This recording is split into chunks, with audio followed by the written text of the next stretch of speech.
Hello guys, welcome back to the channel. Today we are going to install two parts that came on my path, and for the price I couldn't not buy them. So the parts I'm talking about is a ASR subframe brace, and I also bought a brake stopper to improve the braking a little bit more. Yeah, we're going to install that today. I also want to mention that we're on 82 subscribers right now, which is fantastic. I'm really happy about that. So we need 18 more until we are on 100 subscribers. And when we are on 100 subscribers, I will do a little giveaway. I still have to work out what I want to do, but if you guys can help me to 100 subscribers, that would be awesome, and then we can do a little giveaway for you guys. So thanks for all the support so far, and let's get cracking on installing this ASR subframe.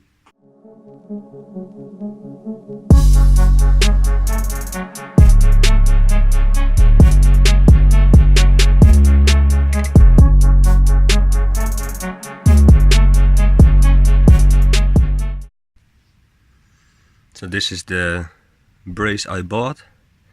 It's second hand, but it's still in pretty good condition.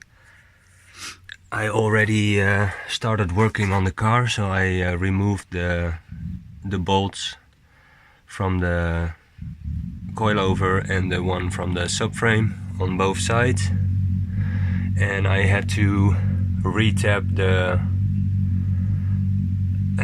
bolt holes in the subframe because they were completely rusted. So I already did that. I did not want to bore you guys with that. So yeah, the brace is ready for install. It should be easy enough. I don't have a sway bar for now, so I don't have to worry about that. In the future I will replace the lower control arms because they are gold and don't have that much options for a roll bar or a sway bar.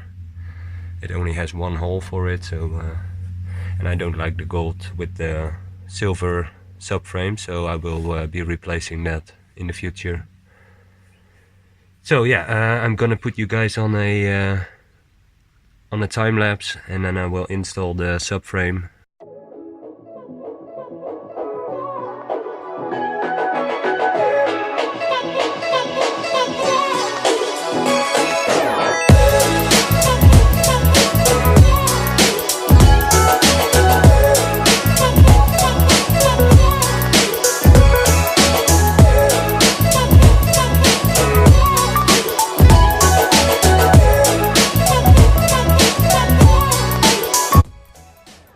So the brace is installed loosely because I want to put back the lower control arm bolts first, and then I will tighten up the 4 bolts from the brace, put the shocks back, and then put pressure on the wheels and tighten everything.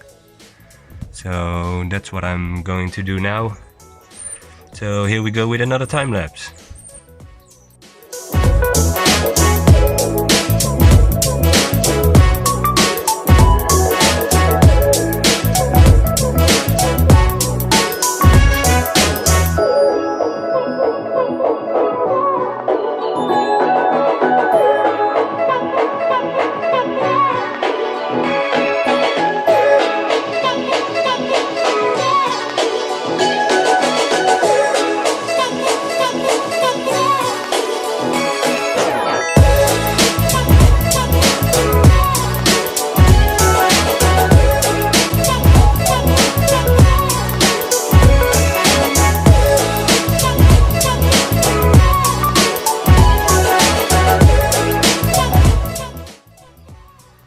So as you can see, everything is back on the car.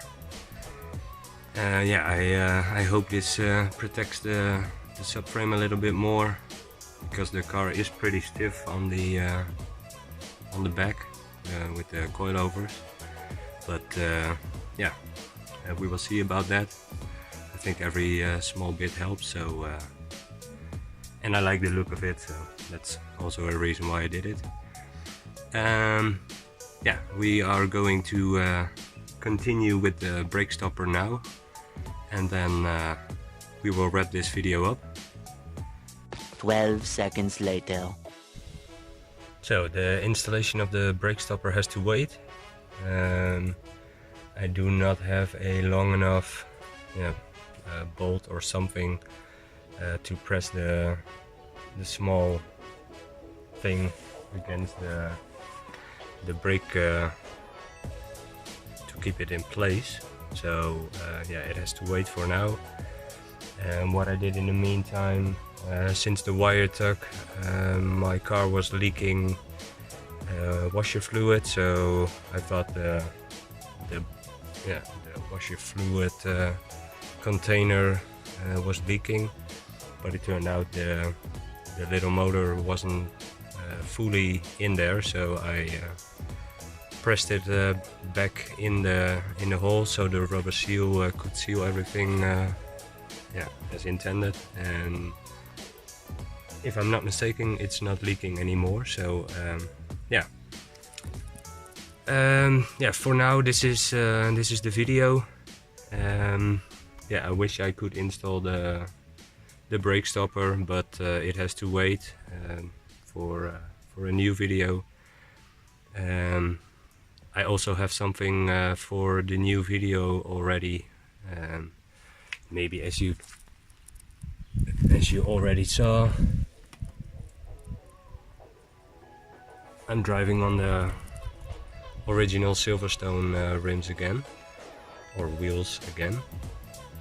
I sold the Slipstreams, and they were 16-inch, and I really wanted a set of 15-inch, so I bought those yesterday, but that will be for a new video. Yeah, I want to thank you guys for watching. Yeah, I know it's not that entertaining of a video, but I still hope you enjoyed it. Yeah, and like I said in the beginning of this video, we're almost at 100 subscribers. So yeah, if you guys could help me get to the 100, the magic number, then I will do a video for a small giveaway. So yeah, help me to gain subscribers, and yeah, it would be awesome. Don't forget to like the video. If you didn't already do so, yeah, consider subscribing to the channel, and then I will see you guys in the next one. Peace.